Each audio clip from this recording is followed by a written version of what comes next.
member is injured. We have a definite match for MJF and Hangman. And we got Elimination Chamber this weekend. All that plus more right here on the Champions Corner podcast. I'm your favorite host, Mr. Highlights. You see it on the bar screen right there. Ron G. And you know I ain't alone. Right next to me right here, Mr. BJ, the professor. Let's say hello to the people. Hey, what is going on, everyone? How we doing today? Oh, I know I'm doing good. I'm doing good. Ready for this chamber this weekend. We got only 4 matches. I wish at least get a 5th one in there. Carmelo, get on there with the U.S. title. Do something with that. But let's go ahead and start off. Hey, what's your prediction? Let's go get some predictions in for the Elimination Chamber. You want to do predictions right now? I want to do it right now, man, because we already kind of know who's going to win anyway. I mean, that's why I'm like, let's go ahead and get this out of the way, man. It's kind of predictable at this moment. Some of the qualifiers weren't predictable, but still, as it stands, I don't know, man. Some of the qualifiers weren't supposed to be who they were, considering, like, you got Jey Uso, he's in it, but we all know it's because Braun got hurt. No, what is the name? Bronson Reed got hurt. Yeah, Bronson Reed got hurt. Hey, the Bronze. I know, that's still so weird they use both of their names. Right. But yeah, Jey Uso probably wasn't supposed to be in it because I figured a Vision member would have to be in there somewhere. And with that, the Masked Man probably could have snuck up in there or something like that. I don't know because they didn't do nothing with the Masked Man on Raw, did they? Well, see, that's the thing, right? Bronson Reed got hurt. Maybe the Masked Man was supposed to do something, and who knows? Right. See, I don't know, but I'm going to go ahead and bring up the Elimination Chamber lineup. There we go. Oh, yeah. Let's get the lineup, man. Does it change anymore? Yeah. Well, we know what's going on. We know what's going on. Okay. So, yeah, here we go. We'll go ahead and just do Elimination Chamber itself. The first one, men's match. Randy Orton, LA Knight, Cody Rhodes, Javon Evans, Trick Williams, Yeet, Jey Uso. Did you see the face Jey Uso made when he won the match? Yeah, it seemed like he was concerned more about Bronson Reed. Like, bro, you gotta focus, bro. Like, oh wow, that's how you took it. Wow. Yeah, that's what it seemed like to me. I'm like, what? I don't know. I took it as, oh man, I got to do this match. That's what I'm saying. He probably had some other kind of plan that night. He ain't. I booked. So hey, I got something else planned. But okay, I'll be in there. I'm not going to eat for the people because you know he's gonna run it back. Oh God, that's why he needs to get eliminated. He probably running back while he in the pod or something. I saw somebody post this online saying the face you make when you actually sign up for the Saturday shift. Hey, that might be accurate, man. That's what it seemed like, though. That's what it seemed like. Him facing me, I'm like, bro, because I listened to Bust It Over a little bit, and Bully Ray was mad about that, bro. He's like, man, you gotta play it off, man. Come on. But it ain't nothing to play off. You won. I'm like, what you play? You shouldn't even play that off. Okay, you be concerned, but get concerned in the back. I'm like, come on, man. You're like, y'all too comfortable out here with this stuff, but. So, I mean, I don't know. So, who do you like in the match? Who am I liking? Bruh. It's easy to say Cody Rhodes. It's very easy to say Cody Rhodes.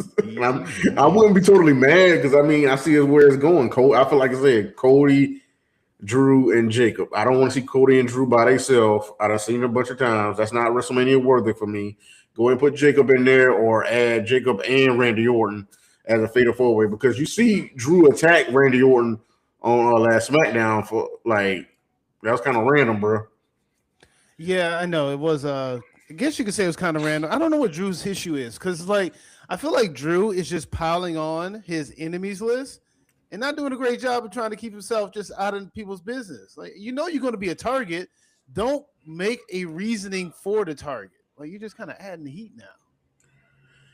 Yeah, I mean, he going after everybody. It's cool to say you ain't afraid of anybody as a heel champion, but you get more enemies. You gathering enemies, just like the Vision was, and you see what happened to them right now. Well, yeah, they're taking themselves out. They're taking themselves out. It's just that with Drew, it just doesn't because he's also kind of like being a cowardice heel too because he's trying to run away and kind of way he holds the title. I kind of wish they would just do the title match in the chamber. it fits so well with the story that's kind of happening on a week-to-week show. Yeah. So, well, like I told you, that's the organic way to go. But I mean, they want to, whoever wins go for the title after that. Because whoever they win the Rumble, they win the Chamber, then that's how they want to do it. It really should just be Rumble, Money in the Bank. That should be your 2 tickets to the world title, like automatic guarantee. Elimination Chamber, you're creating too many pathways. Yeah, I mean, I know people just like it, and that's what the fans be saying anyway. If you don't win the Rumble, you win the Chamber. Yeah, if you take that out, you have King of the Ring, Queen of the Ring, because that's another pathway. Yeah, it's like pathway. People have way too many. At some point, you kind of take away the whole earn a shot, with just get a shot. I mean, some people get that anyways, off of nothing. Not even a match. They just get a shot. They just come out and say, "Oh, that's the next challenger." So I mean, there's plenty of ways you can do it. Depending on what story they're trying to tell. But the story right now, like I said, it's organically for Drew to defend it in the Chamber, but Drew want to make it going ahead and straight to WrestleMania, and then we will see who come out the Chamber. Yeah, that's how. Well, but it'd be funny if a person win the Chamber and they still have the option of picking the other championship, and just making that a triple threat. Yeah, because I mean that would be. Well, I mean that goes to the point. You say, well, I don't know. Are you saying it's going to be Cody? Safe money says Cody, but boy, the way Trick Williams on fire right now. White hot. If he wear all white, he white hot right now. The way he doing, he going to the media appearances. He on First Take. He doing all these interviews. He on fire right now, man. And the fans are with him. The fans right there with him, even though they're kind of not supposed to be. But well, that's the fans are like who they're gonna like. It's like Dom, right? They cheer for Dom. He's a heel. Yeah. It's all what they like. But I mean, yeah, I like Trick Williams. Trick Williams is doing great work. I like his promo. I was saying earlier when he did his promo on Raw, this Elimination Chamber is just wasting his time. You can send him straight to the world title picture, not even just razzle dazzle. But all in the Chamber is the way to get there. Yeah. But I mean, in the end of it, this really is just a pathway for Cody. The only way Cody doesn't win this is if Jacob costs him the match. And if Jacob costs him the match, I don't think so. That'd be too much going on. I feel like Jacob is coming through after the Chamber. Yeah, probably after. I do have Cody winning it. It's just the only other person I can see winning it would be Orton. But honestly, the real story it should be Cody and Orton. That of all the stories in WWE, that's probably the most legacy built. Mm-hmm. I see. Because it's everything about their paths are parallel and they can have that crossway. Cody left to go find himself. Orton stayed and became himself. They both are from legacy passes. Both, except Cody had a bigger shadow to get out of from Dusty, while Orton's shadow wasn't as big, but still he had a lot to prove just in the name value of himself. Yeah. Coming ahead, the story of Cody and Orton is about as deep as Roman and Seth. But I don't know if we ever get to. I don't see how they have yet to get to that point. I mean, they had a match, but it's like they didn't have no story behind it. They're not digging into the history of these two, though. Like that story in itself could carry Cody's title reign during the lull moments. Well, I guess that was what Cena's title reign was doing. I don't know, but it's just. Yeah, I mean, like I said, they had a King of the Ring. That was the final. And so, but like I said, it wasn't no story going into that. And like I said, both of them are faces right now. Do you really want to turn either of them? Can you turn either of them right now? You can turn Cody, but can you really turn Randy Orton? Who said anything about a face or heel dynamic? This is just two men having a spat, and then as the story progresses, the fans will just determine who they like more than the other. Just tell the story that they have. So much with that because it seemed like that's happening with. Well, I don't know what they're building with Sammy, but it feels like that's between Sammy and Cody right now. Sammy up there mad at Cody for taking advantage while Drew McIntyre while he was trying to save Cody from Drew McIntyre, and so I don't know if they're building up Sammy to be a heel or what, but Sammy's kind of. I don't know what's going on, Sammy, because Sammy's supposed to be a face. He losing the Drew McIntyre for the 12th time, and then you got Trick over here talking about him every week, and so and probably get more cheers than him as a heel, and then he loses his match right here with the triple threat to get in the Elimination Chamber. So it's like I don't know what Sammy goes. I mean, he gonna have a down whole year, or he gonna have a come up. And he gonna face Trick Williams at WrestleMania. I mean, I don't know where Sammy's trajectory is at the moment for 2026. 2027, I can see him winning the Rumble. But as far as the rest of this year, I'm trying to see where he goes. I don't know. I mean, Sammy's a multi-time WrestleMania winner. Sammy be okay. All right, Sammy Hogan will be fine. It's okay if he has a down year. No, considering how much success he has had, I mean, again, do I need to read off his accolades? Defeating Gunther, defeating the longest, most reigned tag team champions of all time. That's Sammy. Sammy did that. Okay, He's fine. He's okay. If he has a down year, he'll be fine. He'll be okay. Okay, he can He can use a down year. How about that? Yeah. So you see Sammy facing Trick at WrestleMania? That'll be another waste of Trick's time. But yeah, why not? Yeah, let's have him fight Sammy. Let's get that out the way because he is kind of dogging him. Here's the deal. If Sammy fights Trick, Oba fights Brock, you think all these guys getting over? Oh, I can see it. I mean, but I'm asking you. I mean, I'm not asking what you can see. I'm asking you based upon, again, this is a real life question, based upon WWE booking. When I say real life, I mean like shoot, whatever. Yeah. Based upon WWE's booking style and who they determine wins and loses, do you see both of them going over? Yeah, because these are both of your biggest stars for the future. I hear what you're saying. But I mean everybody I don't know. over. I just know that Brock beat Cena on his way out. And it's like, but that was to build up to this moment for me. Okay. Well, do you need to build Brock? How? Well, I mean, let's talk about that then. Let's talk about that. Why do I gotta keep hearing about how we got to build Brock up? Like, is Brock not? I don't think they should have to, but that's what they continue to say. Cena says, and so that he said out his mouth in plenty of interviews. That's why that happened. The comeback, that was his comeback match, and to look at Brock in a certain way to be built up for another situation. And Oba has to be that situation because you had on Raw, Paul Heyman come out there doing his long promo, dragging it out, talking about, you're going to go to city to city with somebody that could it's an open challenge for the face Brock Lesnar at WrestleMania and whatnot, going on and on about it. I was like, dang, is somebody going to hurt? Hey, I'm looking at the clock. Like, hey, somebody gonna come out here? What we doing? Yeah. But for them to go to city to do this, I'm like, and I mean, are they selling that to be like I don't know, is that something to drive you to go see Brock Lesnar? Like, hey, he's coming to my city to stand in the ring and because he ain't gonna wrestle. Right. I mean, he gonna maybe F5 somebody. I mean, are we gonna get some fake? So yeah, is that what's gonna happen? Like fake people gonna come out and say I challenge? He's just gonna beat them up, and then they're not gonna be officially challenged. That's all I can see right now.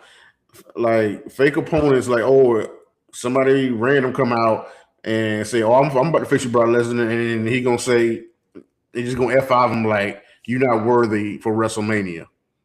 That's all I can see. And then until finally Oba comes out and takes him off his feet and have Brock, scurrying to the back and Oba standing there tall saying, I'm the next one. He ain't got to say it, but that's what they're projecting. Hey, I'm the next one. I'm really facing you at WrestleMania. This is the match you want right Well, let me here. ask you this. Okay, well, if they were to do that, who are you having come out to get crushed every week? Just a name or two. Who would you have that be? I would say Russo, but Russo's about to get crushed by Oba on probably next Raw. Probably, yeah. I would probably say him. The fake LA Knight. I mean, that people say I hate it for to be him. No, because he's going to be in the Elimination Chamber. He can't get crushed by Lesnar before the Chamber because he's in the Chamber. I know. I'm just saying, not before the Chamber. This is after the Chamber. Because the Chamber this weekend, so LA Knight will come out through one of the dates. Because people, that's the rumor right now. Oh, it'll be LA Knight, but then they'll still make LA Knight look bad, and I don't want that. So I'm trying to see like who would it be safe to come out there to get beat down like that. Why would LA Knight fight Brock Lesnar anyway? Only reason probably they could think of because he was one of the ones that took him out of the Rumble, took Brock out of the Rumble. But Cody did that too, so it's like it's still stupid. But it's like okay, if LA Knight beats Brock Lesnar, that'd be a big deal, right? I mean, that'd be a big. Oh yeah, that'd be a huge deal. But it's just that you don't see that likely happening, though, right? I don't. But I see. And if Brock Lesnar beats LA Knight, then it's like, who does that help? It make LA Knight look worse. That's what I said. LA Knight could be one of the guys, but that's if they do this. That's if what their plan is with these multi-city Brock showings, Brock appearances. Mm-hmm. Is like I said, multiple people just try to come out and try to try to challenge them, but then get F5 and say they're not worthy to challenge them at WrestleMania. Okay, so how do you feel about Paul Heyman kind of presenting it like Brock is the new Undertaker at WrestleMania? I mean, that's how he built. I mean, that's a good way to build it up. Because he didn't know who beat Undertaker at WrestleMania. So I mean, I get the correlation. He lost his last Mania match to Roman, though, didn't he, Brock? Who? Didn't Brock lose his last Mania match to Roman? Oh yeah, 38. Yeah, that was the. Yeah, because he lost that one. Then 39, he beat Omos, and then 40, he wasn't. I don't think he was there at 40. Was he there at 40? No. I got to go back and see. And then 41. Well, he wasn't there at 41 either because he all that Vince McMahon stuff. Oh yeah. So yeah. Okay. All right. So I don't know. We'll see. Oh, I mean that's somebody you can bring out too. Omos. He ain't doing nothing else. Oh, don't do that. Don't do that to Omos. Yeah, it suck, but hey, I'm just saying. I mean, he ain't doing nothing else. He was there for the AJ Styles. Other than AAA stuff, man, he might have been doing that, but. I was going to say, what about the Viking Raiders? But they're in AAA doing stuff. I think they're going for the tag titles. Yeah, but I mean, I figure you want like somebody's in the singles competition to come out and just have a face-to-face with Brock, but they still won't win. Yeah, that's kind of the thing you all kind of figure in that degree too. Yeah. But I don't know. That's all I can see with that. But I mean, keep it on Paul Heyman. Let's talk about the vision. Oh boy. Oh boy. Oh boy. Oh boy. Boy. Oh, where do you go with this? But I mean, Bronson Reed, like I said, supposed to qualify for the Chamber, like we were saying, but he like a bicep tear or something like that, right? Yeah, it was a bicep tear. Bicep tear. So now him, Braun Breaker, and Seth Rollins, all members of the Vision, they're going out in less than a year, or less than 6 months, probably. I don't know. So now we only have Austin Theory and Logan Paul left. So I mean, is that it? I mean, that would leave room for a tag team match with Seth and somebody else, LA Knight. Oh wow! Or hold on a second. Was Logan Paul even involved in putting Seth out? He wasn't, but I mean, you going against Logan his Paul? group. Hold on. Was Logan Paul even involved with putting LA Knight out? He'd have to be. Yeah, he was with the group by then. He was a. Because that was like early, like coming into this year, right? That was after Survivor Series. Games. Yeah, so yeah, he was Logan Paul been with him since then. So yeah. Was Austin Theory part of that? I'm trying to think because I don't think he was revealed yet. Yeah, they were really have the. All right, so I don't know. They really had to muster this up because they had to put Paul Heyman in that position of Seth coming back and coming after Paul Heyman, I guess, and then Logan and Austin Theory stand up for him. Yeah, boy, I tell you. Okay, let me ask you: should they just pull the plug on the group? If not before, definitely after WrestleMania. But I mean, Braun Breaker will be back by then. So you can't really say that because Braun Breaker will. Okay, Braun Breaker's back by then, but it's like, how do you keep this thing floating above water until he gets back? Like just have them be lackeys to nothing. They would have to. They had to do something big if they really want to keep this group afloat and in the top picture. They would have to at least win the tag team titles. And I don't want that because I want Usos versus the Hardys at WrestleMania. That's what I want. But if they want to, if they really behind this group, they don't want to give up. They got to win the tag team titles. That's it. Yeah, you gotta do something. Yeah, tag team titles will be your best bet, and then don't have them wrestle so they don't get hurt. At least not till WrestleMania. At least make it to WrestleMania. Come on now. But who they fight at Mania for the tag titles? What, LA Knight and Seth Rollins?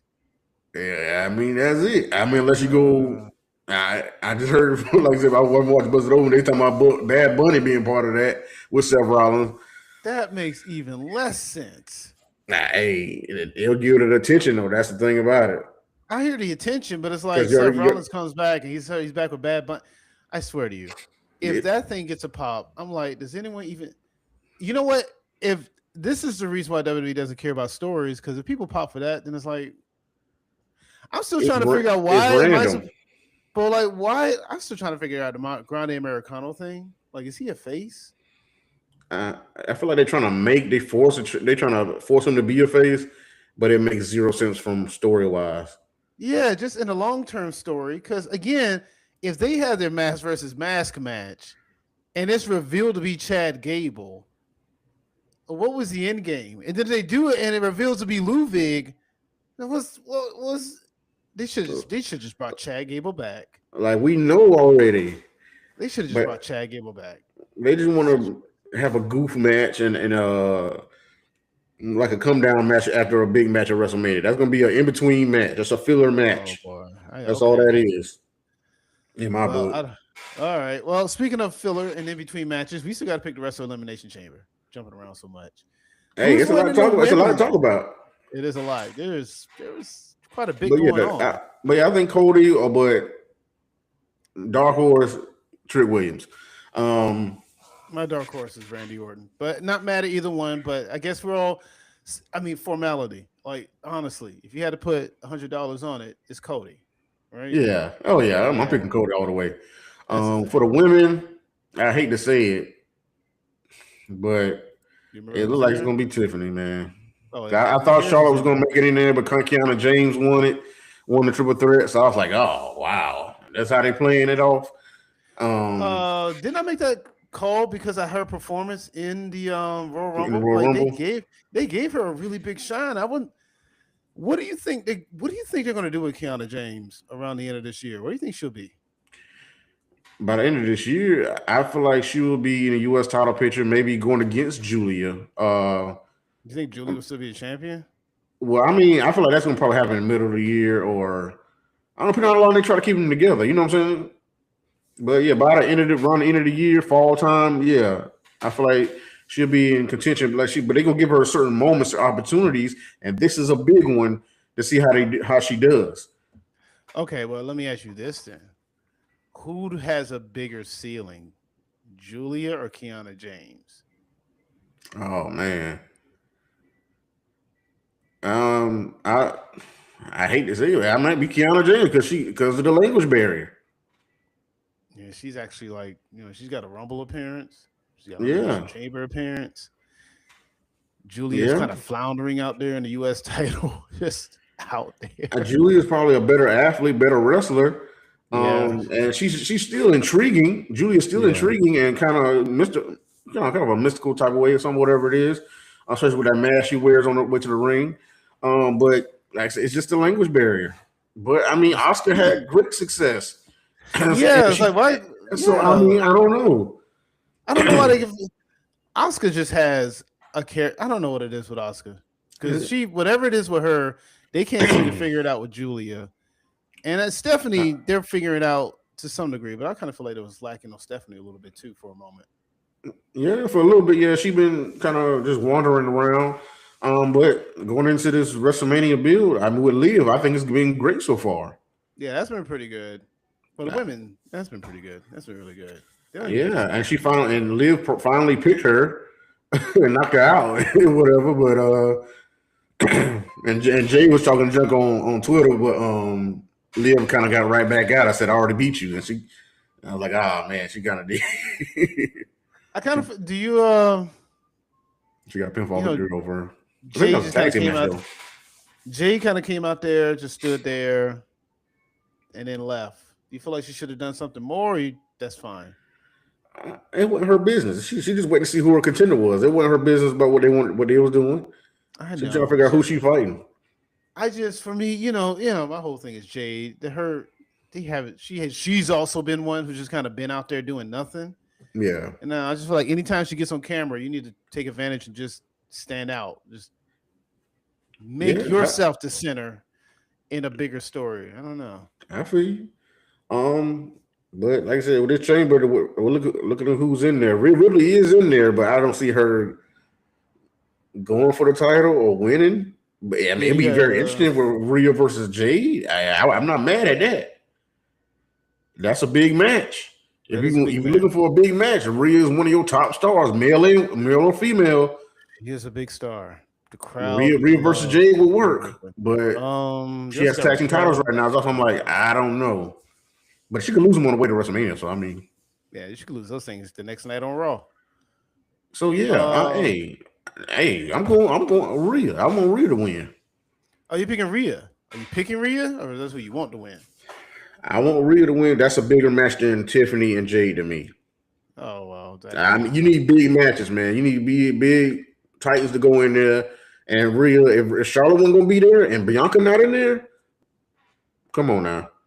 And she has been doing stare downs with Rhea also. Jade Cargill. Rhea could also do double duty. I mean, it's a 2-night event, right? You don't have to necessarily lose a tag title. They could do a tag match one night and the title defense the next night. You know what I'm saying? They could, but I just see them losing the title. If Rhea wins, them losing the titles on the way to WrestleMania. I know, but my only reason I say that is because you already have. So because you have Elimination Chamber, we all might have forgot the Bella Twins are back. So if you're going to have them lose the tag titles, I don't think they're going to lose them on a Raw. If the Twins win them, they're going to win them on a WrestleMania. And this is where Rhea then wins the world title on the next night. Because it's like you lose the tag title, and then you could be mad. That can plant the seed of Io and Rhea deception. Rhea wins the world title. Now we also have a sense of, okay, you're building something there.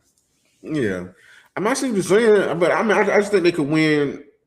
They could lose the titles on a Raw and build up a multi-team tag match at WrestleMania where Nia and Last Legend win at WrestleMania. See that? Oh, Bella Twins hold the titles up to WrestleMania and to pass them on to another big team and another big star. And Last Legend is that next big star because they should be showcasing her very well. Plus, Last Legend. She eliminated them at the Rumble. Both of them. Did. I know, but not. My only knock on that is that doesn't feel like passing the torch. That's it, because you're making a heel beat face.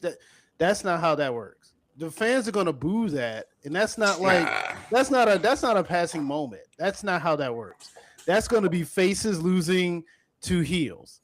I see how you were presenting it, but this is how it's gonna be faces losing the heels. That's what you're describing. I mean, I guess, but I mean, I just want Nia and Last Legend to get tag titles. Nia's been there for a minute too, so they ain't even passing anything to her. So it's like it's not her, but I'm saying they won't last. But no, that's. I feel you, but I think they just want Last Legend to be in those moments, and because, like I said, for her to eliminate all those big stars out the Rumble, Charlotte, Io, both Bella Twins out the Rumble like that, they want to put her in big moments and have her win something, and so. I think that'll be good. I mean, I'm not saying this won't be good or not. I'm just saying it won't be the way you're presenting it. That's what I'm saying. Yeah, I mean, as far as passing torch, maybe not. It's not accomplished. It's going to be like the Bella Twins lost. Oh, the Bella Twins had a bad night. It's going to be looked at as that.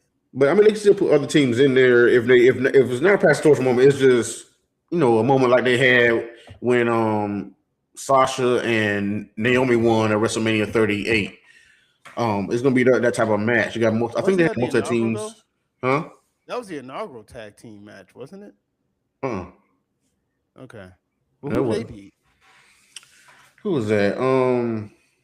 I feel like Is that the Rhea and Liv was in Boston Hug there. connection? I'm gonna go back and see if I can find that. That's the Yeah, Boston yeah. Hug connection, right? No, That before that was Sasha and Bailey. Bailey. Yeah, Who did you say? Sasha and who? Sasha and Naomi at 38. Sasha and Naomi. Yeah, they could have that type of match again, but this is where have multiple teams in there, and then I remember that one. that's what I'm saying. That frees up Rhea to fight Jade, which is a big match. Like, so if you ain't gonna have Bianca, you're not gonna have Charlotte. Tiffany's cool, but we've seen it. Let's have a match with somebody that she's been, doing a stare downs with, and that's a big match. Yeah, I mean, I still say Rhea could just do double duty. As big a star she is, you can sell her for night 1 and night 2. You talk about a big star. That's the reason I'm saying double duty, because if there's this whole idea you can't sell Mania tickets, the best you could do is have your star. And Rhea, you mentioned probably the biggest star on the women's division. Yeah, but I don't want to risk Rhea getting hurt one night and not be able to do the next night.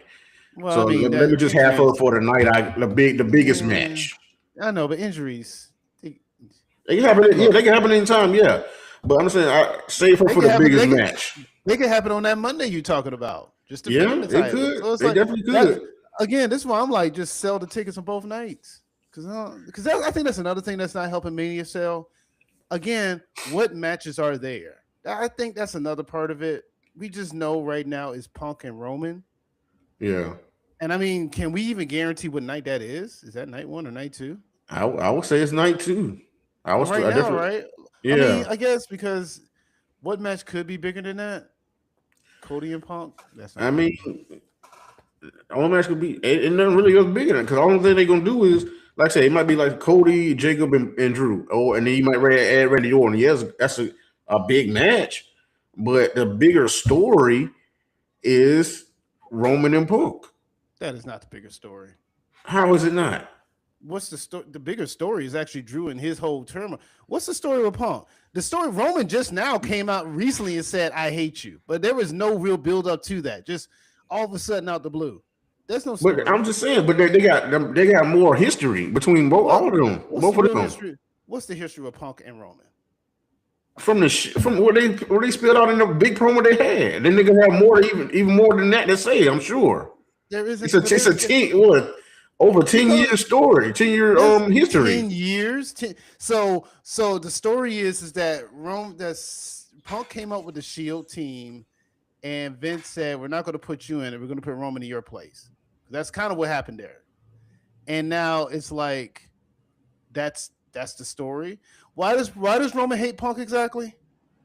Because of what Punk said on the podcast, like I said, he probably gonna explain even more things. That's what I'm saying. I know, but I feel like they're gonna have the better promo back and forth. I feel like that really is just about as hollow as Seth Rollins, though, because even we talked about on the show how Seth Rollins needs to kind of get over it. It ain't no big deal. How he's making it a bigger deal, and that's the same thing with Roman. I guess with Roman is that he's a. You talk about the history. The real history really is with Drew and Cody, because again, parallel careers, kind of going back and forth, being face of the company. In fact, I'll argue the bigger match really is Cody and Punk. That's the biggest Mania match, because those two are the biggest stars in the company who show up on a week-to-week basis that aren't part-time. Yeah. That really should be the Mania match, but it's not. I know we're past that point. But I'm saying, if they were able, if the Chamber winners were able to pick what, still again, like the Royal Rumble, what belt they want to go for, they could do it like that. Because going off the top of what we just talking about, I just want to point this out. If Raquel will win the Chamber, she can still go after the being the Liv and Stephanie match. You know what I'm saying? That would be interesting dynamic. So if Cody will win and still go after the Punk and Roman, be in that situation, that'll be very interesting. But they've been building him and Drew so much, so I don't see that happening. Yeah, I know. I mean, that's going to be the way, because Cody wants his belt back, which I don't blame him. Have you seen that title? I want that belt back too. I mean, he says the face of the company. I mean, pretty much that's the title. And I was going back and forth with player. Like the WWE title should be the main event of WrestleMania night too, but I just think it's going to be Roman and Punk with the World Heavyweight title, and that's going to be good for that title. Yeah, that's the thing. That's the key thing. It's going to be good for that title because that title, I guess, needs legitimacy. I'm fine with it personally, but everyone keeps talking about it as like it's the upper mid card championship. I don't know where they get this terminology from. Yeah. But so with that being said, it's good for the title. You bring up a good point with Liv and Raquel and all that. I think I want Raquel to win. Yeah, because I just want that story, and I do want her to still challenge Jade because I think that'll be fun. But then it kind of be fun if she'd be like, you know what? I think I changed my mind. I think I want to go triple threat, and then Jade thinks she's scot free, and then that's when Bianca's music hit. That's stupid. That's ain't how that. Hey, that's all the way fantasy booking. Hey, it would be lovely, but hey, like I said, I just think with both Rumble winners having picked who they're going to face, I just think that both chambers are going for the other title. Yeah, it feels like that. It does. Yeah. I mean, at this point, you kind of just have to, I don't want to say assume, but that's really, I guess, the best way to go about it. Huh? Yeah. Maybe. I guess. I just think it'd be interesting if Raquel did go after be in the Liv match with Stephanie. But I'll be like, throw Liv all the way off, and Stephanie just kind of have the fight. It's almost like it seemed like supposed to be a handicap match, but then it just won't be because Raquel and Liv gonna go at it. Yeah, but that's the idea. That's just fantasy booking on that one. But so who you really think gonna win this match? Oh, the women's one? Yeah. Oh well, it ain't Dame time, unfortunately. Oh, it ain't Miller time, it seems like either. It may be 5 o'clock somewhere, but it's definitely probably going to be Tiffany Stratton. That would be so lame. I don't know. It'd be just so lame. Give me Rhea. Because Rhea, it'd be interesting this year. Last year, I feel like she was forced in that title match with Bianca and Io. But this year, I feel like it's the right match to do. With Rhea, like I said, if you can't get Bianca or if Charlotte not going to do it, Rhea is the third option for Jade. I'm looking at the options for Jade to be the biggest match. And you know what?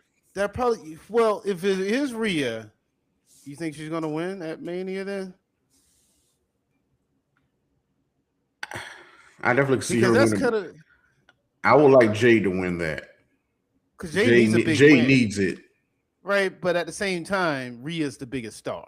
I know, but Jade definitely needs that. And if she hasn't beat anybody, bro. She ain't beat nobody. She beat Jordan Grace, and what else? Nobody. Okay. Because B-Fab and all the other girl got hurt before they could have an official match. Yeah. And thing is, it's crazy because Jade is up in Charlotte face like that. Like she been on her face a lot more lately. That's why I'm like, what are we really building here? Was Charlotte supposed to be an Elimination Chamber? Well, Kiana James got the slot though. I know what I'm saying. What are we really building here? I don't know. It's kind of weird. You make a good point. It should be Rhea because again, it's the bigger ticket, right? It just Tiffany and Jade is fine, but I don't want Tiffany to win. I guess I'm mentally preparing myself for her to win. I guess that's what really. I just had to I'm bracing myself for that because I'm like, okay, I'll be let down, but it is what it is because I feel like she's on SmackDown and Rhea has a tag team title, and I don't see nobody else really winning like that. I mean, like I said, it'd be interesting, like I said, if Raquel would do it and go for the Raw title, but I don't think that's gonna happen. So. I don't know. I want to pick Rhea. I'm just putting Rhea. You also got Asuka and Alexa Bliss too. Mm-mm. Okay. No, I don't see that. No, because Jade beat Asuka in Queen of the Ring finals. Yeah, Alexa Bliss. I just don't see her winning. That don't really do that for me anyway. Yeah, that's what I say. If we were building Charlotte and Jade could beat Alexa Bliss on the way to WrestleMania, to get Charlotte even, more heat with Charlotte. Yeah. Yeah, get heat. And really make it a bigger match. That's what I said. What are we doing with Tiffany? Oh, we fought at SummerSlam. Now we fighting at WrestleMania again? SummerSlam, SmackDown, and then Mania. Right. I fought on SmackDown, twice, and then the Saturday's main event. I mean, we've seen that match multiple times. I mean, wait, did they have a set of? Well, how many times did they fought each other? They fought in a triple threat. They fought at SummerSlam, and they fought at Saturday's main event where Jade won the title. That was the Saturday's main event. Yeah. Why do I feel like she won that on the SmackDown? Okay. No. She fought. Well, it was Saturday night. That was Friday after. Okay. Yeah, she fought Nia Jackson, Jade, and for the title. Okay. All right. All right. Well, we made our choice picks, I guess. Going to the next women's match, AJ Lee versus Becky Lynch. This is for the Intercontinental Championship. Oh man, I just feel like it's gonna be some shenanigans going on here. Because this match should be at WrestleMania. I don't understand why it's here. I mean, I get it because we in Chicago, Punk and AJ. That's all I get from that. You also have to. AJ ain't been around, so you kind of have to build that way to it. And I guess it's a good way to build to it, at least, right? I guess so. Because they ain't done nothing much to this. So you think Becky's going to walk away with this then? Yes. Oh, well, what's going to make Becky give her title shot again to AJ at Mania? That's what I'm trying to figure out. Like, why would she fight her again? If you already beat her. What if AJ wins here and just loses it back at Becky at Mania? Or loses it in a multi-person match at Mania? And that way, Becky's in it, but she don't win it, and you get it too. Nah, that one-on-one is the key here. And I feel like the chamber match is going to take up a lot of time at this PLE. So I feel like this match ain't going to be that long. Becky gets disqualified or running away from AJ like she been doing on the past Raw. So she wouldn't really hit AJ. And so there's only way she could feel like she could get out of here, get disqualified. But then AJ gets another match at WrestleMania, and we have a legit ending where AJ gets the title. Okay. At WrestleMania. Okay. I can see that. I mean, yeah, I can see that being okay. That's fair. Yeah. That's but how you feeling about AJ as she came back? Since she came back, how you feeling about AJ Lee? Oh, I mean, look, I said she hasn't been back. She periodically appears. I mean, I wasn't whatever AJ Lee was, I wasn't there for it. So whatever people are expecting, I don't think you're going to get that. It's a different era now. So when AJ was in this industry, she was ahead of the curve. Well, now the curve has curved so much that it passed her by. And I feel like she's just living off what she was. But she's not there enough for me to even make a. She's not there. So it's like, I don't even know what to make of her. She's there maybe once a month. Yeah, is that. And yeah, the way she was talking about Becky is like Becky hasn't caught up with her in the past 10 years. That's a lot because Becky is the most accomplished, one of the most accomplished stars there, women stars there. Hold on a second. So I remember I meant to bring this up. So in the promo, that's what AJ said. She was like, "Oh, the women, I'm far ahead, whatever." Becky came out and like in one sentence, completely buried the whole promo and AJ, as far as I'm concerned, because she said, "You think you're going to have your shining moment in Chicago? As far as I'm concerned, I'm going to give you the retirement match you deserve and not even make an honorable or something like that." I don't know, just the way she put it all down. Like, this is not your homecoming. This is your farewell tour, okay? You just don't even know it yet. This is going to end come Saturday. Right. That's why I say Becky's the best on the mic. All time, women. One of all time. But that made me think, hey, she said something like that, I think she's really going to beat down AJ. We don't think AJ, since AJ hasn't been there anyway, I think she's going to beat her down to where, okay, I'm done with AJ. I'll beat her down so bad with a chair, kendo stick. That's the main weapons they use anyway. So it'll probably be one of those two weapons, but she's going to hit her over and over again and get disqualified from that.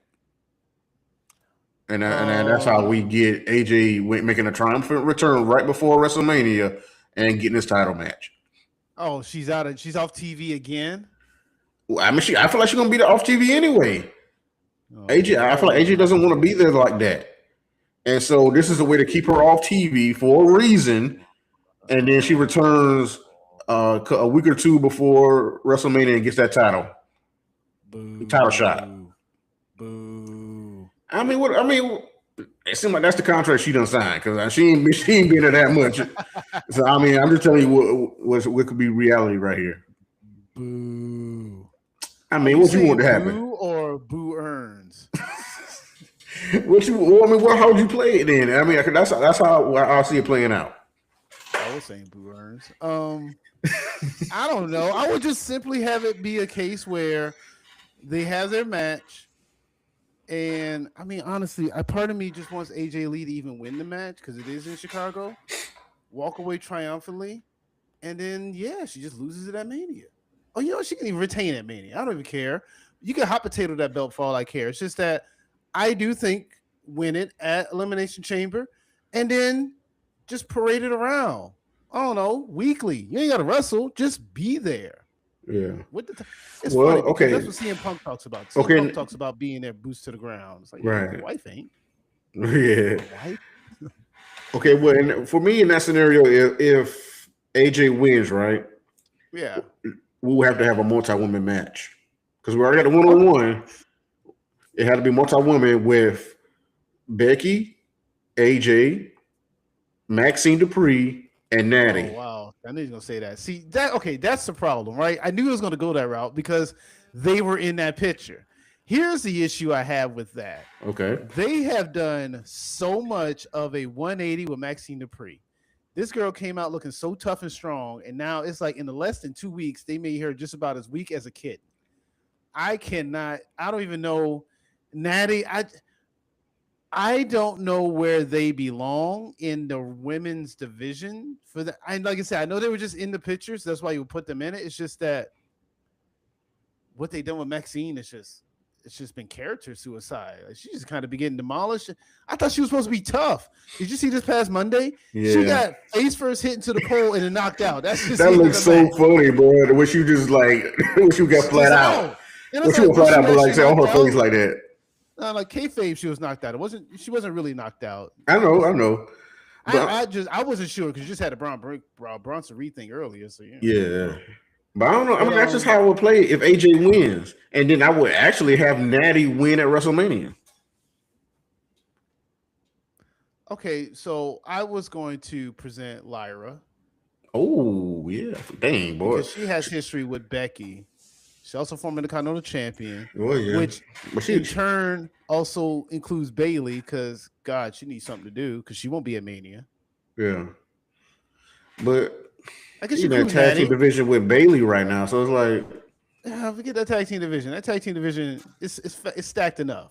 Have those two be weird about the Intercontinental title hunt still again.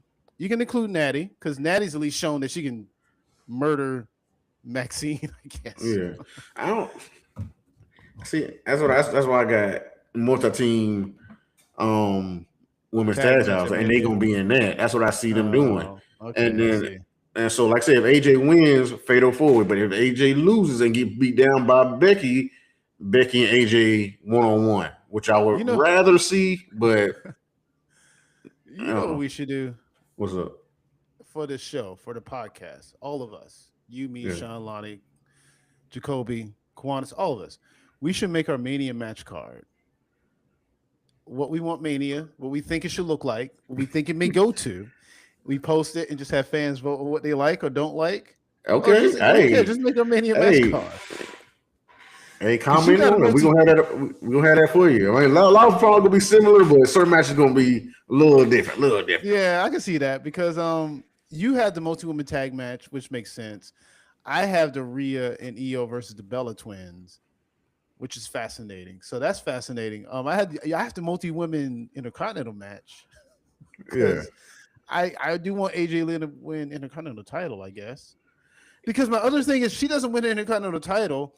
I'm not exactly sure how you get Becky to defend that title against her. Because my thing is like, well, AJ, what leg do you have to stand on? You lost. Unless you talk about the cheating thing. Yeah, that's what I'm saying. That's why I said she gets beat down so bad and because Becky gets disqualified. There's no real ending to this match. No pinfall or submission victory.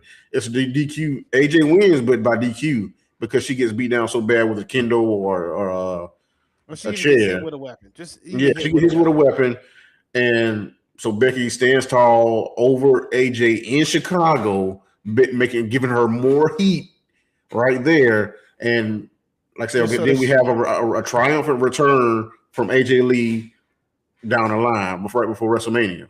Oh yeah, that was my issue because you said a triumphant return. That means she's gonna be off TV again. That's the thing. I'm trying to prevent her from being off TV. Yeah, I know, but I'm trying to get people to come to work. All right. Well, for her husband comes to work, so let's talk about CM Punk versus Finn Balor. How you feel about this match? Man. Well, we all know if this match goes the horrible way, Finn Balor is going to ruin WrestleMania. He is going to ruin it. He can't win this match. They don't want it. They like it's going to ruin it. I mean, it's not the bigger match, but they shouldn't say that on TV. They don't have Michael Cole say that. But all I see in this match is happening is, of course, Punk wins, but it's just Judgment Day trying to help, and Finn gets mad at them, and leading to Dominic and Finn having their title match. Yeah, I can see that because Dominic had his whole, hey, you may not want help, but I still need help with my Intercontinental title defense. And Finn was like, well, maybe you should figure it out yourself. I can see that being the case. Right. Here's my question, though. Regular Finn Balor or Demon Finn Balor? Oh, man. I say regular, but I know everybody wants a demon for some reason. Does he need a demon for Dominic? I mean, come on. Listen, Dominic has Judgment Day, possibly Grando. Because does people forget that Grande Americano used to help out Dominic? They used to be... People forget a lot of things about that because, I mean, WWE wants you to forget a lot of things about that situation with Grande Americano because he is supposed to be healed. Both of them are supposed to be healed. There's no face in this situation for either Grande, original, or the new team or whatever. That's so stupid anyway. You sound like over it. You were completely over it. Okay. Being over it, bro. I'll quit bringing it up. I got to see. It don't matter because I got to see it at WrestleMania most likely. I know I ain't buying my ticket for that match. Oh, I hear that. But, if I ain't buying a ticket at all, anyway. But no, you're right. People do want to see the Demon. I don't think the Demon should come back for it either, but there seems to be a rallying cry for it, I guess, because they miss it. Last time we saw the Demon at WrestleMania, he lost the edge. Yeah. But, hey, if you think about it, I guess if they get the Demon back, that's really telling us Finn Balor is definitely a face now. Definitely. They'll fully cement his face turn because all Judgment Day got to do is both beat him down, and he getting turned on by his mentee and JD McDonough. So all that it brings out the demon. No, that's it, right? Here's how I figure it. So build up to Mania, you have the sense of betrayal. You eventually have the betrayal. They beat up Finn Balor. He has already asked for the title shot, so he's supposed to get the shot, right? But because he's going against Judgment Day rules, they beat him up. He's out of commission. JD, Dominic, they stand tall because he's actually in an ambulance leaving the arena. That's how badly they beat him, right? Yeah. So it's like, okay, Finn is still scheduled. He's been cleared by doctors, but he hasn't been in the arena. Is Finn Balor coming out? And then he comes out as the demon. That's when he comes like, Oh, okay. Yeah, I'm not being really dramatic with it. I'm just kind of spilling out the idea. Yeah. It plays more dramatic in my head. I'm just trying to get it all out there. Hey, anything to sell these tickets at WrestleMania. If you got to bring the demon out, bro, ain't bring the demon out. Yeah, seriously. You're trying to sell these tickets. I really do think them playing again. I really think them playing again in Vegas hurts the ticket sales too. Because it's like, most people may not want to go back to Vegas. No, I mean, but like a lot of people probably didn't go first time. So I mean, I don't know, but it's supposed to bring WrestleMania supposed to bring people all around from around the world, which is it usually has done. But well, I don't know if you see the climate of this country lately. I know, but I mean, but Vegas they've been down in tourism anyway. because Exactly. all they hotels. That's what was player was telling us. All the hotels have been jacked up in price and everything else because they haven't have as much tourism like it used to have been. That's why they're trying to get everybody to do a residency there, and they want to have events like this or like a WrestleMania or UFC fight or whatever it is. They want to have so much in Vegas. They're trying to make anything happen.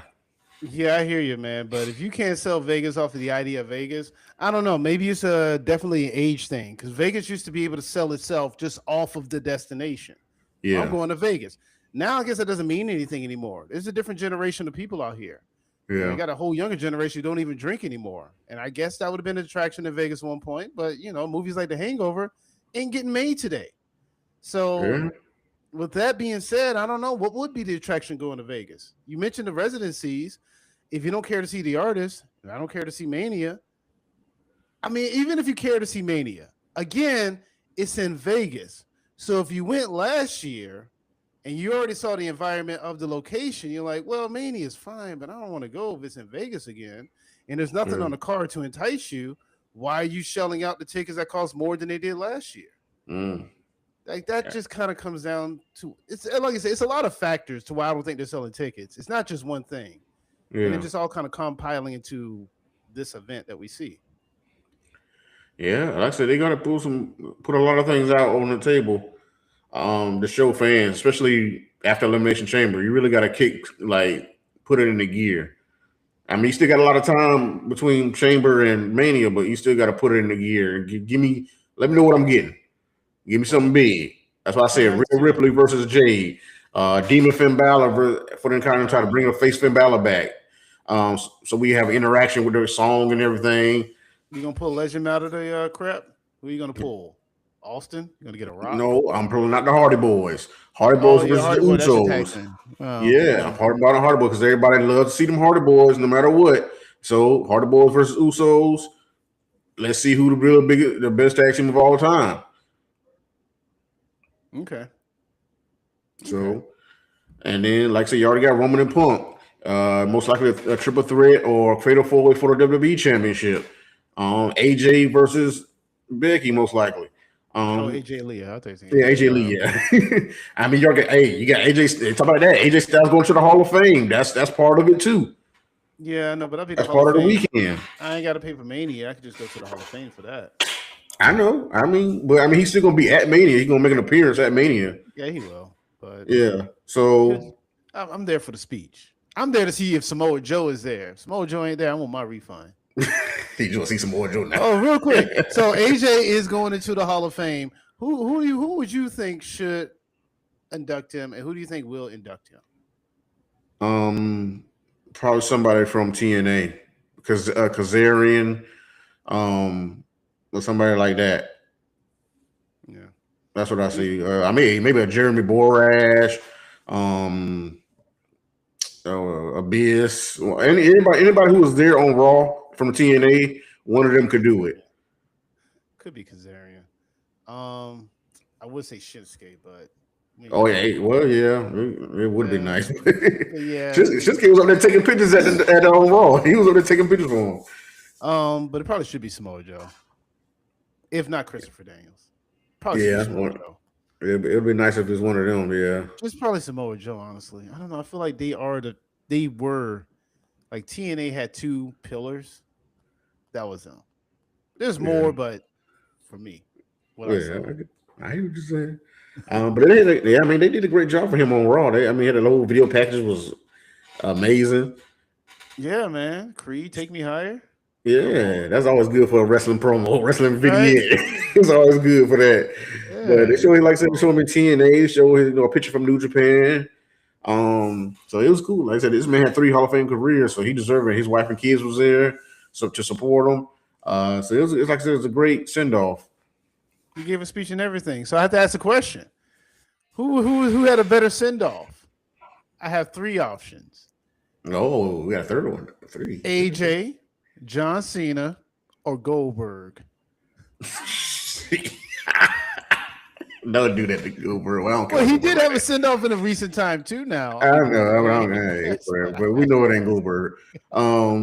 I still say John Cena. John Cena got a whole year. He got a couple championships out of it and whatnot. You get two. Yeah, you got two. So it's still John Cena, but AJ's was going on while John Cena's was going on. We just didn't know. We didn't recognize it. So yeah, it's still a close second. It's a close second, but John Cena is definitely the biggest farewell tour. All right then. Well, yeah, I can understand that. It felt like they really, you know what? It felt like WWE kind of had a pace. It was like, okay, we're gonna do a Goldberg send off. Oh, well, that was crap. Okay, we're gonna do season. Okay, well, hang on a second. We did it right, but we didn't give him a speech. Okay, here's what we're gonna do. We're gonna have AJ send off, but we're gonna have him do a speech, then the video, and then all of it, and then we're gonna have a real goodbye.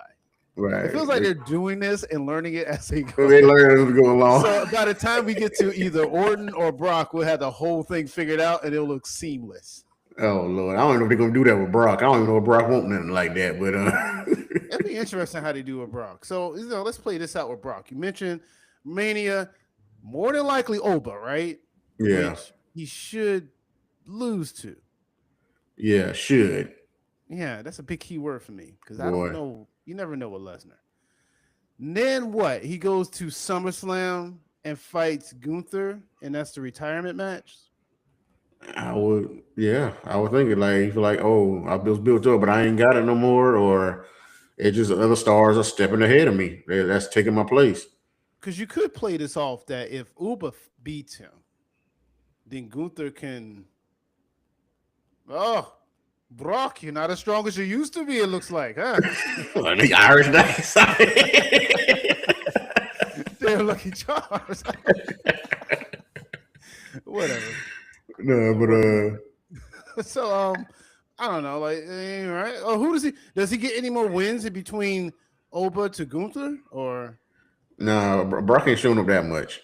Yeah, that's right. He has to show up to get wins. Right? That's kind of the right. Yeah, he ain't showing up that much. But like I said, only people he should be facing right now is Gunther, Oba, or Braun Breaker. Those three. Well, yeah. I mean, that was the top three for me. Early night, huh? Nah. I would hate for that to happen. But I don't see him fighting Brock either. That makes zero sense. I can't really wrap my mind around it either. I couldn't even fake a story that would make sense in that one. LA Knight goes over, hey, we got shocker, but I just don't see it happening. Yeah, that's the other side of it. I don't see him going over. But yeah, I mean, it would help him. I just don't. How do you even get that? How do you get to that match? Mm-mm. It's like, for me, in that respect, it's like, how do you convince Brock to fight LA Knight? Like, why would Brock even want to entertain that idea? It makes no sense. What does he have to gain to beat LA Knight? So why would he take the match? That's the other coin. Well, I mean, it's an open challenge. So, I mean, LA Knight would just have to come out there. So, I mean, it's easy to get there, but it's nothing nobody wants to see. We know what people want to see. So, wait, hold on. Is the open challenge going to be accepted at Mania? I don't know if they wait that much for it. I don't think. No, it has to happen before. Weeks. To sell these tickets, you better tell me that's what I'm getting. Because they have like what they posted like 6 weeks of appearances. I know. 6 Raws. So it's like, how do we? I don't understand what they're going to do with it. What I feel like what they want is every city to chant Oba until Oba actually comes out. He was just there that night with the whole box thing and Rusev. I know he was backstage, but I'm saying they want the fans that build up. They want that, and then if Oba music finally hits, fans go crazy in whatever big city they're gonna be in that night, and then the match is made official. What if the challenge is opened by Powerhouse?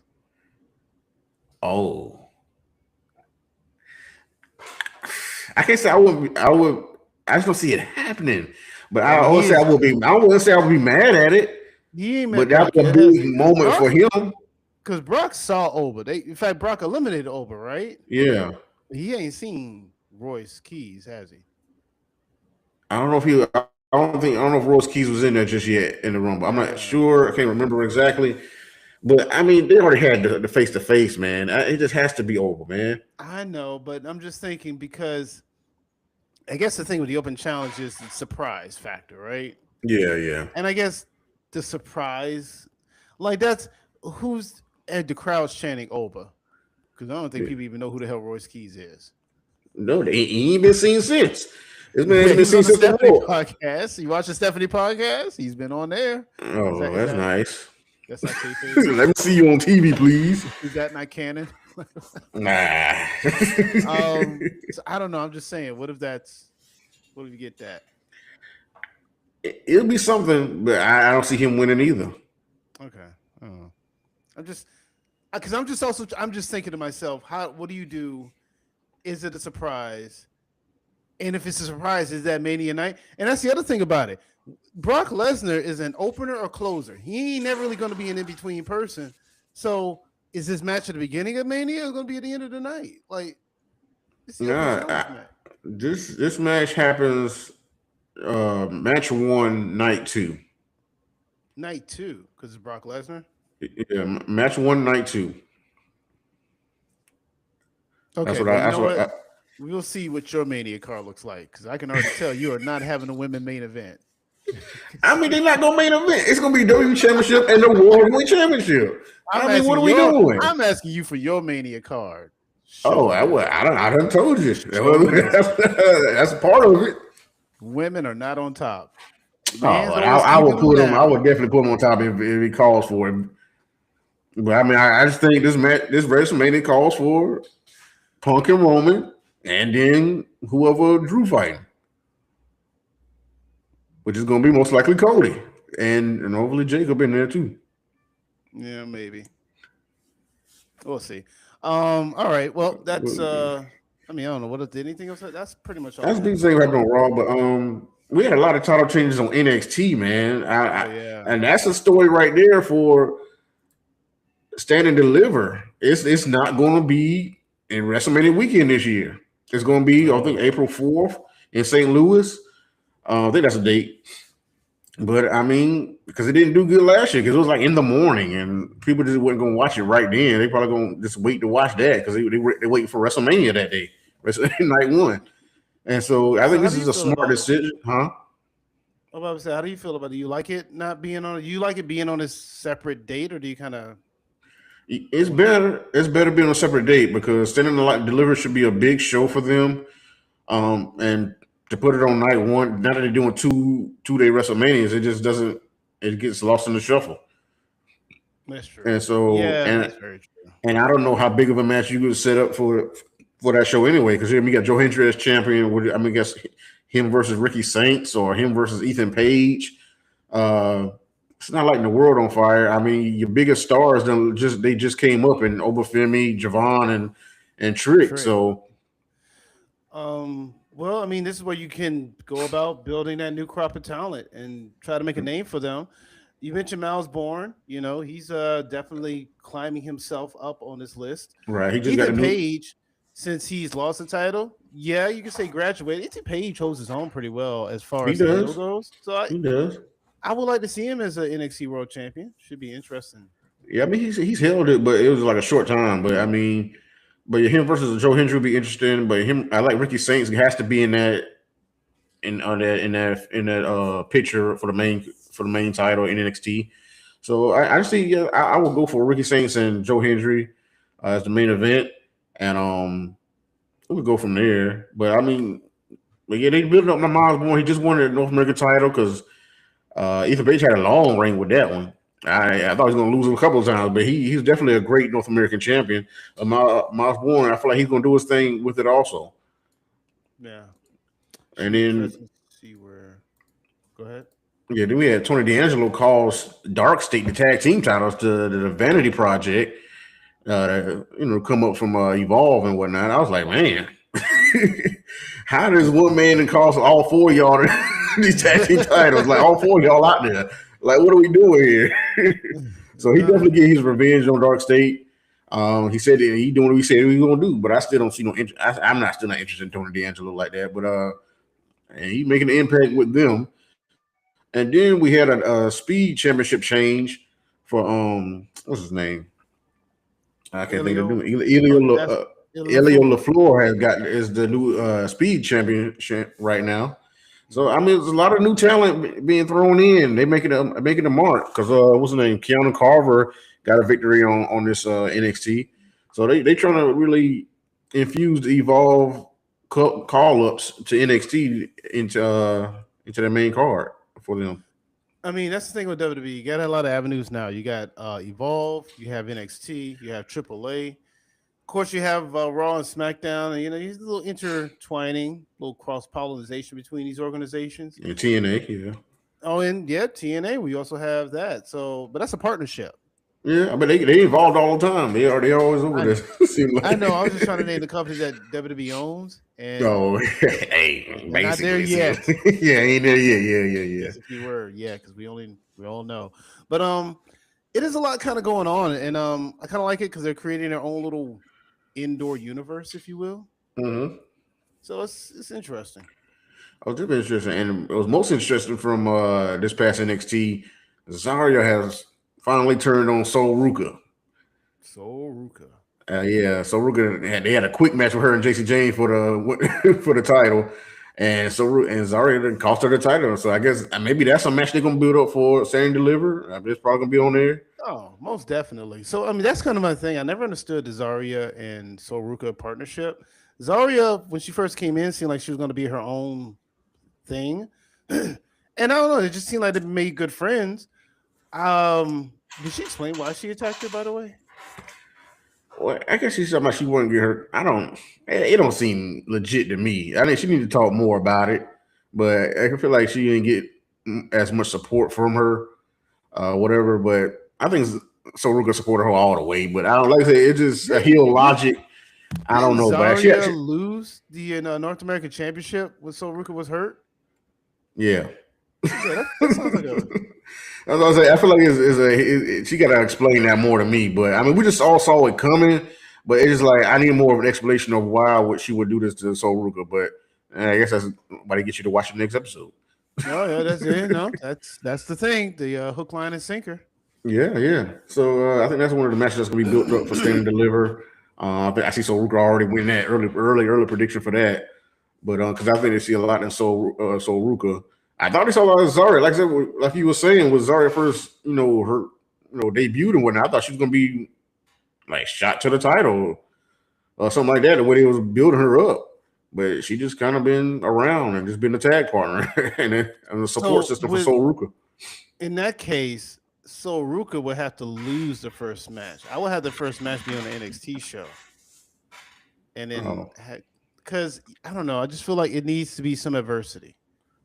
Yeah, and she needs to overcome Zarya if she's going to get that win at Stand and Deliver. Yeah, I mean, you're probably right on that. But I mean, because she beat Bayley. I don't know, because I don't, not for nothing. I don't watch a lot of NXT. So what I have seen of Sol Ruka, she's won matches that mattered. Yeah, and she was on a 7-minute event with John Cena's last match, so she showed she could be great. She beat Bayley, so I mean, I like I said, they see a lot in her. That's why I feel like the win against Zarya won't be as impactful unless Zarya gets a win over her first, because then you get a chance to get your win back. Yeah, but what if Zarya actually wins the NXT Women's title? Because she came right after JC Jane after that and said, "I want a championship match."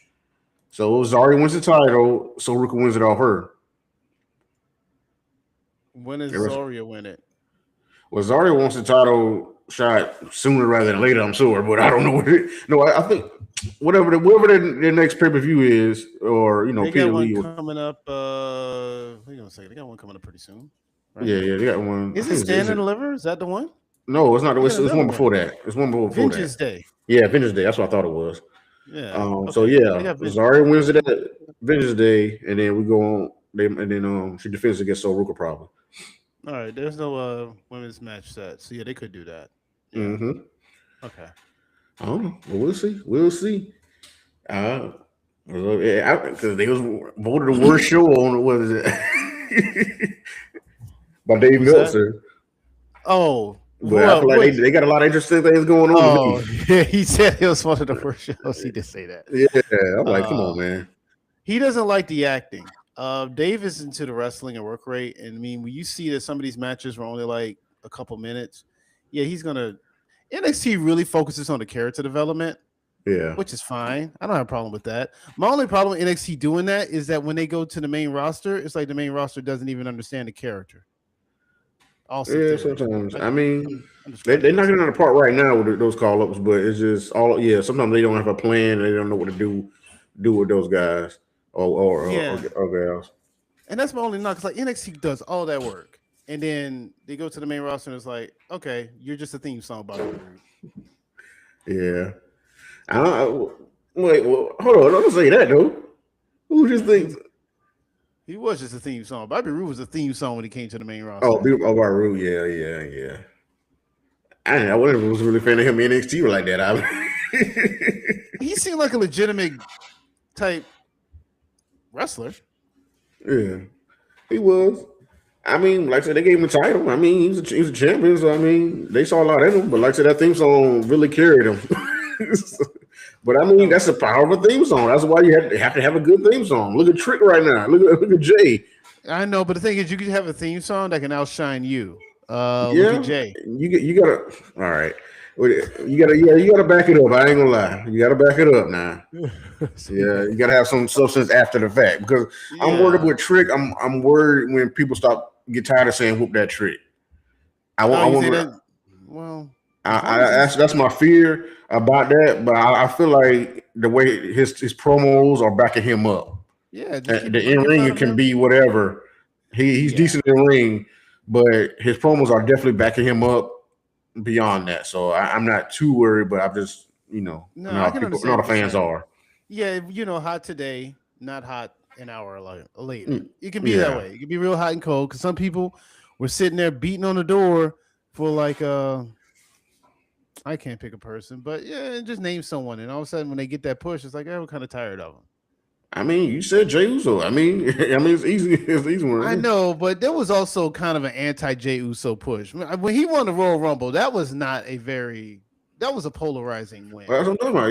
They hot on him until he actually gets what they pushed him for. Because he won the Rumble, he beat Gunther. People was really mad about him beating Gunther. Then see, that goes back to what I was saying about the story and the character development. Jey Uso was one of the most in-depth characters, especially after the Bloodline story. Let's remember why he went to Raw. He went to Raw to get away from the drama that the family was putting him through. Yeah. And then in doing so, he went off to carve his own path. And he ends up winning the world title. And it's like coming from the Bloodline story. If I told you Jey Uso wins the world title, I feel like if I told you that during the height of the storyline, you'd be like, oh, so he's a new tribal chief. That would be your follow-up question. Yeah. But what if I told you, no, he just wins the world title, he yeets, and then he eventually loses it after like 5 or 6 title defenses? He was like, well, who's the tribal chief? Like, it's still Roman. It's like, well, how the hell is it? It just... Yeah, it should have been deeper than what it was. It should have been deeper than the yeet. Yeah.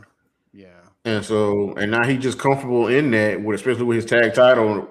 And then he got him, and he up there making faces about actually winning a match and getting to a chamber. So, but I don't know. We'll see. Real quick, before we go into anything, I want to talk real quick about what AJ Styles said about Mania losing its luster. Do want to get into this because this was a talking point.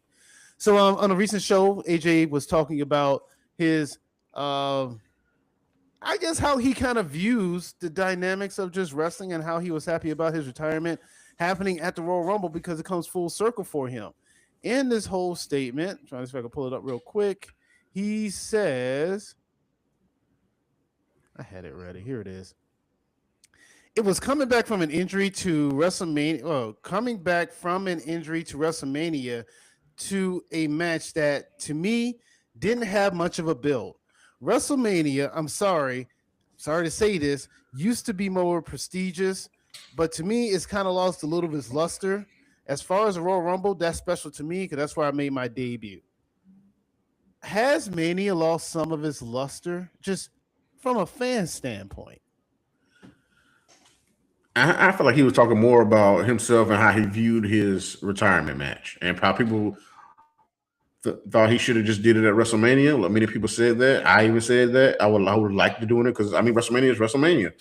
But from his story, it did make sense to do it at the Royal Rumble. debut, have your last match the same place. I don't think it's lost its luster though, because I mean WrestleMania. People just say, "Hey, it's WrestleMania day." We get up, they ready for it.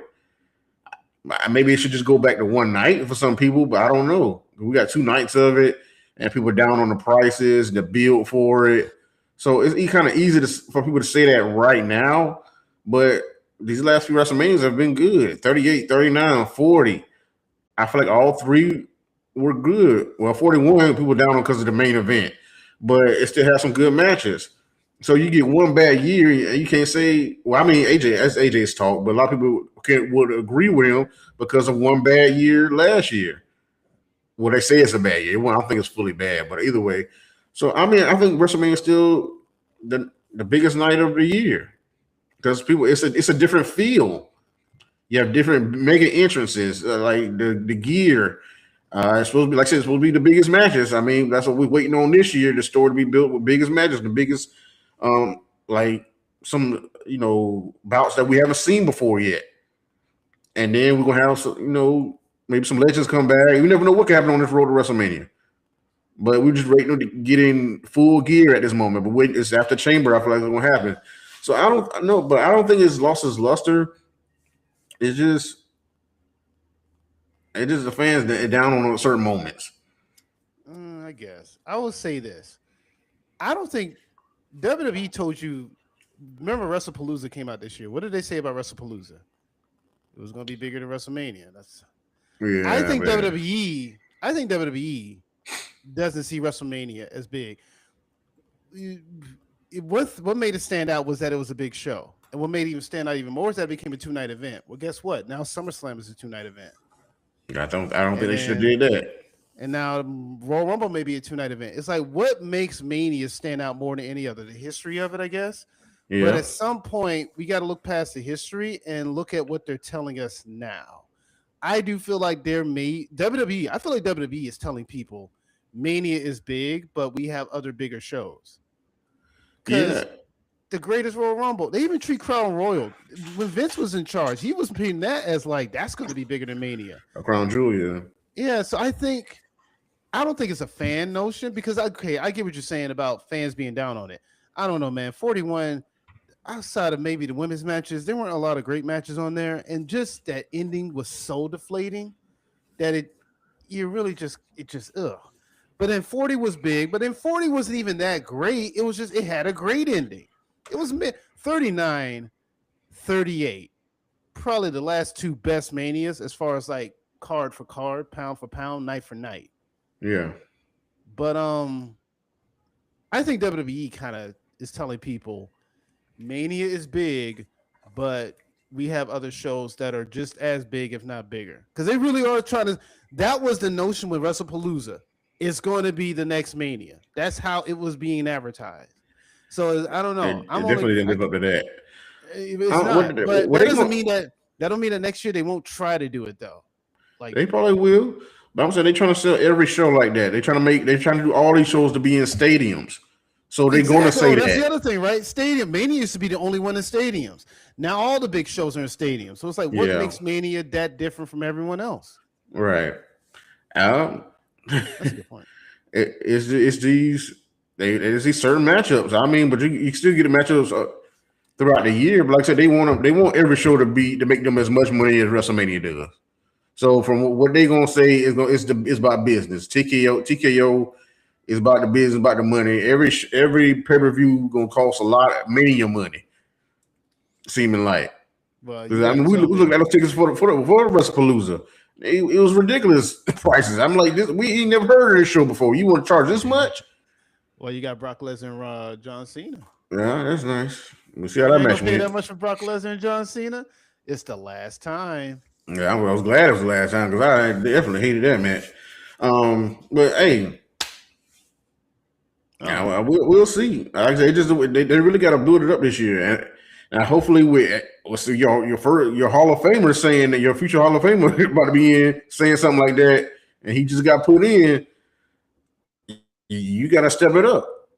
Well, that's what Roman said. Remember, Roman came out with that statement saying how creative has not caught up with the business. a couple of weeks ago. Yeah.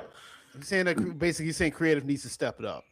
Yeah. These are the people who work for it. Like, this is AJ and Roman saying this.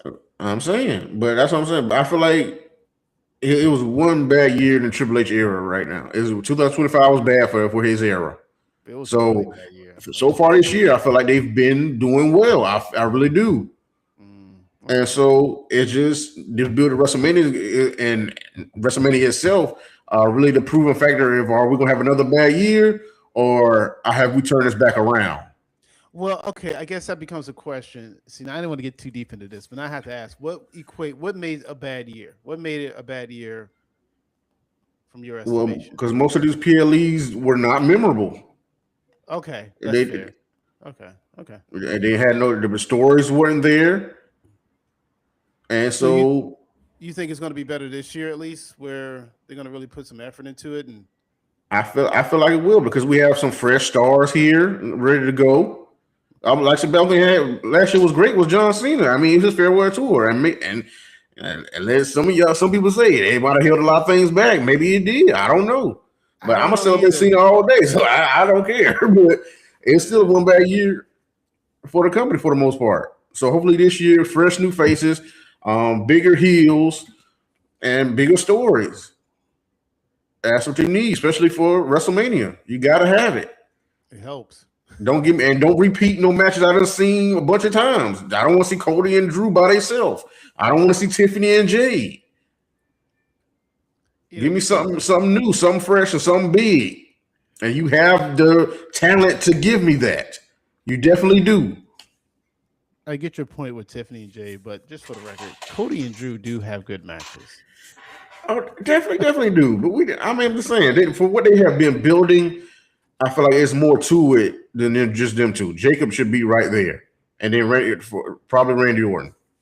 Unpopular opinion, I just don't see that with Jacob right now. I saw that with Jacob before, but he feels so much like a catchphrase that I don't even. I feel like he's kind of getting the Jey Uso treatment, where he's just all about the yada that means and all that, and not actually. I'm right there with you. I've said that, but with what they did that night, that backstage promo when Cody was getting interviewed and Jacob intervened in that, and they had that back and forth, that was good. That was interesting. That got deeper. Got him to get on a personal level. Yeah. So I need more of that from Jacob Fatu. Because we get the one-liners, whatnot, EBT to WWE, and pillar to post from coast to coast. But give me a full promo like you did with Cody. Bring that out of him. Yeah, give me a person. Give me the person, Jacob, not the Samoan werewolf. If you're going to give me the Samoan werewolf, you might as well just put them with the MFTs and make them interesting again. Yeah. Because MFTs, they just keep going back and forth with the dang on Wyatt's again. I'm like, Lord. Yeah. Boy, anyway. They're supposed to do something on SmackDown, ain't it? What? The MFTs and the Wyatts again? Yeah, I think so. Oh my God. Okay. Because they still got that lantern. They still walking around with the lantern. Yeah. Oh my God. Hell, I mean, Axiom got his mask back. How did they not get their lantern back? Yeah, they're gonna probably do it tomorrow. What's Road Dogg doing over there? Hey, still smoking. You didn't know? You better call somebody. Yeah, you better call somebody. Hey, but we're gonna see how it go. But let's quickly talk about AEW real quick. So before we get out of here, that was an eventful show for the. Well, it wasn't that eventful, but it was. We got the Texas Death Match. Yeah, we got it. I mean, I think we're gonna get it anyway. But just how they get into this match is kind of clunky to me. Yeah, I didn't. The two-headed coin, like first of all, he's used that before. My thing, okay, that makes it even worse. He used it before, and how did they let him flip it without anyone checking the coin? Why did they let Tony what they were building to it? Because they want to show that Hangman's smarter and can outsmart MJF. Yeah, okay, fine. So okay, but that's still just these two. It just feels lazy. It's just a lazy way to get there, and I get it, but it's like, the baby faces coming out there, keep them out there, yeah. But that was weird in itself because you had Jet Speed out there, and then MJF still walked right past them. And then Brody King came out to stop that. So I was like, okay, what are we doing? I don't know. It's just, and I don't know. But hey, the point is, we got the Texas Death Match. Yeah. I guess Hangman will put his career on the line. Well, not his career, but his championship career. His world championship career, yeah. Okay, so that part I'm not too happy about. Like, I'm fine with the match. Texas Death Match. So Hangman, to my understanding, is what, 6-1? He's not undefeated, but he does have a strong winning streak. You like his chances? Well, he has a lot of great chances, but I just see MJF keeping it to All In and Will Ospreay getting it from him like that. So it's just weird that they put Hangman in this, or put Hangman putting himself in this position, because didn't Hangman sign a contract at Grand Slam in Australia? He came out there, signed a contract, and threw it down in front of MJF, but MJF he wasn't about to sign it right there. Isn't that what happened?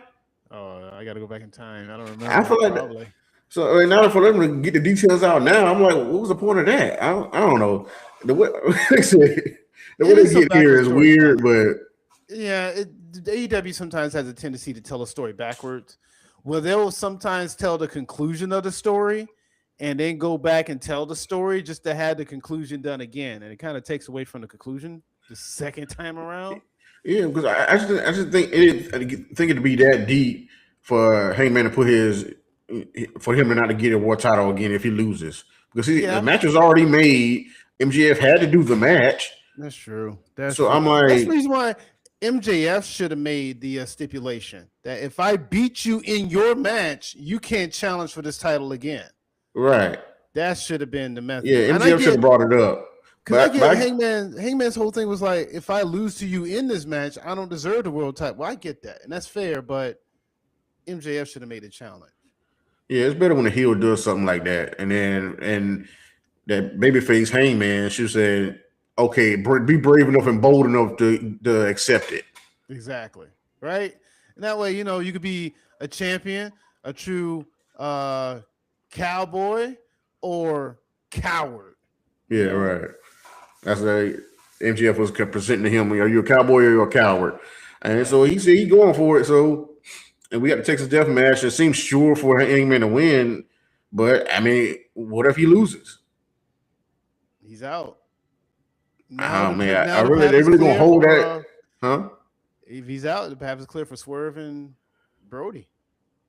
Oh well, yeah. Hey, I ain't gonna be mad at that. As much as I like Hangman, I Swerve my guy.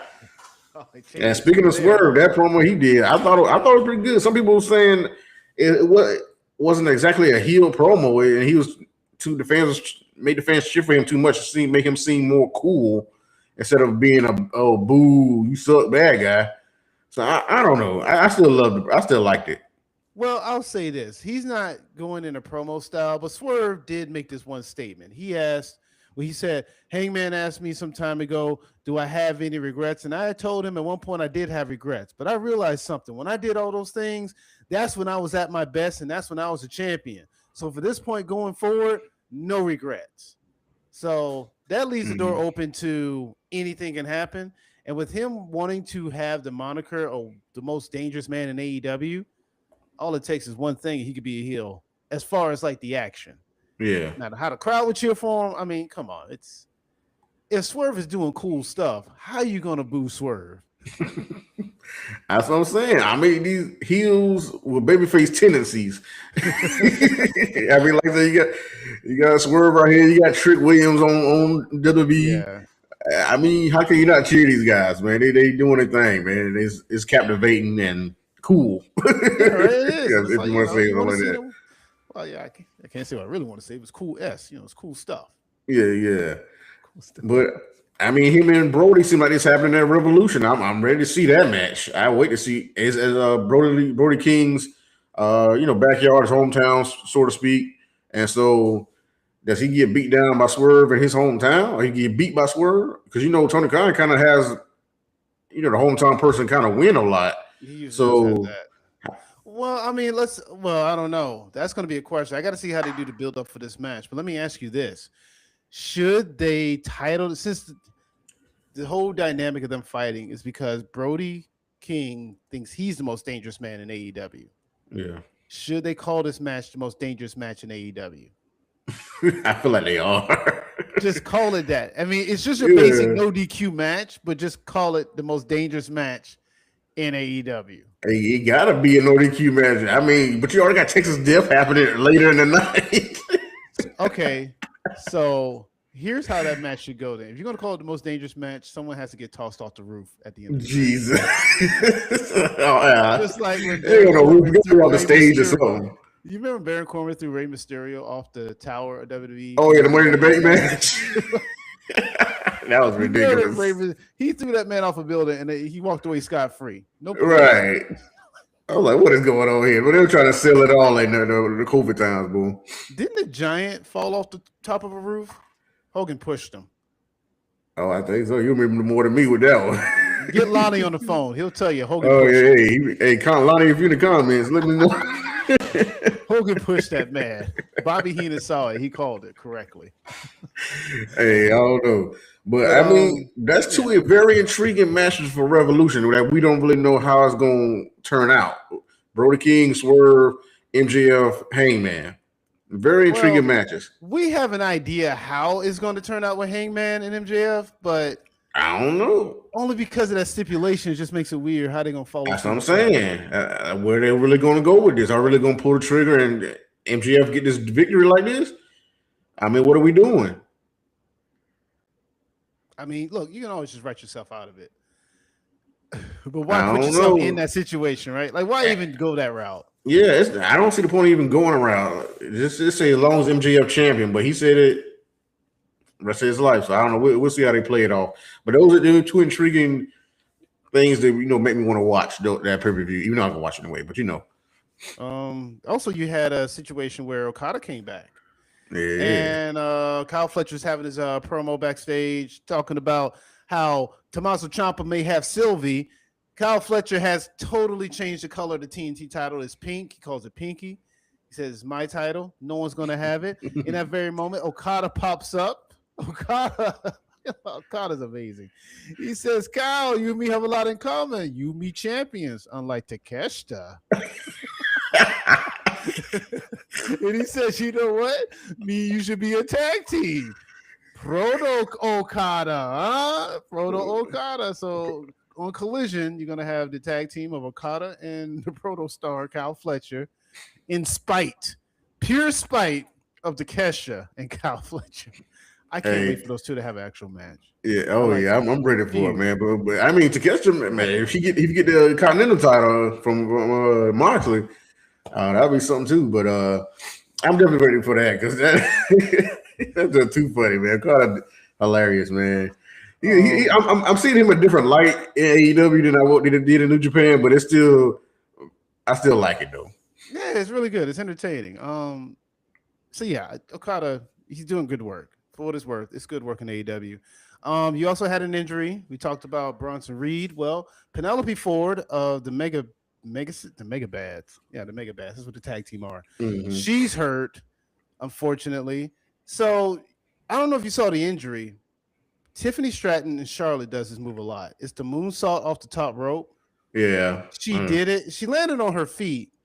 A lot of people are kind of knocking it, saying that no one caught her. Mm-hmm. You know, a lot of the times when they do that flying moonsault, people don't often catch any of those girls. No, it's something like it's supposed to hit them. People just fall, but it's like they barely hit anybody a lot of times. Yeah, and so it's weird. I'm like almost shouldn't even do it. So that's what I was going to ask you. Do you feel like that's a move that should just kind of take it off the list here for a bit? Probably so, because like I said, if you're not really making it look real. Look devastating. And you just kind of, you almost hit them, so everybody just fall down. I was like, give me something that's looking more legit. You know what I'm saying? Yeah, I'm not too big on it either. But she just came back from an injury, so it's very unfortunate for her. So she's going to be on the shelf again. We'll see where that goes. In that case, the tag team champs are still Harley Quinn and Willow Nightingale. Our last part of the night was the Young Bucks. They had a multi-person match, but the story of the match is the Young Bucks and FTR. on Collision, there was a clashing between FTR and the Young Bucks family where they gave a spike power driver to, I think, the youngest brother of the Young Bucks. Yeah. He looks like the oldest brother of the Young Bucks, but that was a whole clashing. That whole thing, I don't know. The Young Bucks father just spit on Stokely. That part, I ain't like that. Yeah.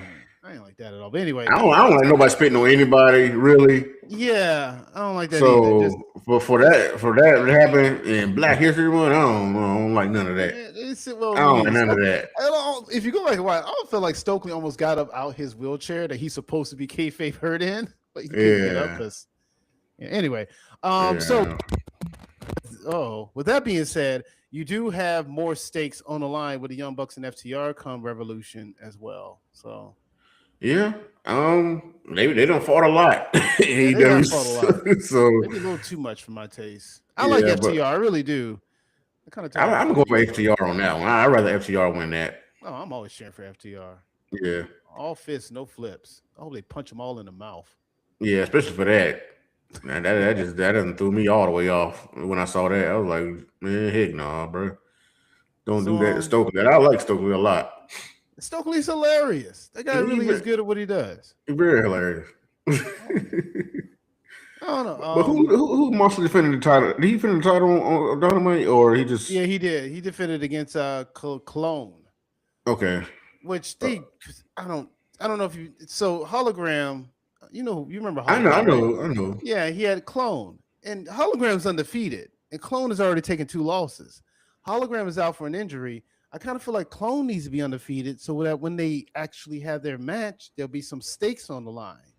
Yeah, but I mean, with this rivalry they got with the Death Riders and the Don Callis family, it's like he gotta fight. He could have had Clone just beat Wheeler Yuta, which, by the way, he has yet to show his hair since he lost his hair versus hair match. Yeah, I wouldn't want to show myself. I mean, that makes sense though. He won't show his head, or he won't be there for a minute. He don't want to show it off yet. It had to be a moment where somebody pulled her hat off or something like that. That's what he should do. I'm waiting for that to happen. Yeah. So, but I mean, Don Callis family at least getting some victories. They going kind of more back and forth between these two families or rivalry or their factions. So I'm liking it. I'm just trying to see what it's actually building to, and if Takeshita actually gets the Continental title. That would be ideal from all of this in the end. I would imagine this builds to either, I don't know which comes first, either Anarchy in Arena or Blood and Guts, but I feel like it's building to one of those. It'd probably be like Anarchy in Arena. I think that's I'm trying. They do it like around the springtime of year, so I'm trying to think. I think that's the one they around springtime. Yeah. So the more I think about it, the more they probably should have Anarchy in Arena. That's probably a better match type for them. Mm-hmm. You can say Blood and Guts for something else. Yeah. But yeah, it was a pretty good show. So I'm ready for Revolution. I'm trying to see what other matches they got really going to be on it, but it's building up good. But we have Elimination Chamber this weekend, so get ready for that. For our next show, it's gonna be the breakdown of Elimination Chamber. So definitely stay tuned. We'll get our little updates. I'm gonna do some shorts or whatever for you also. So get a lot of coverage from the Champions Corner podcast. So hit us up on all social platforms so you can be notified, and hit that bell so you'll be notified when we're going to talk about Elimination Chamber and whatever else you want to talk about. Hit us up in the DMs, hit us up in the comments, and so we'll see you on this Sunday. I'm your favorite host, Ron G, Mr. Highlights, right here with the Professor. Say goodbye to the people. Have a good night, everyone. Peace.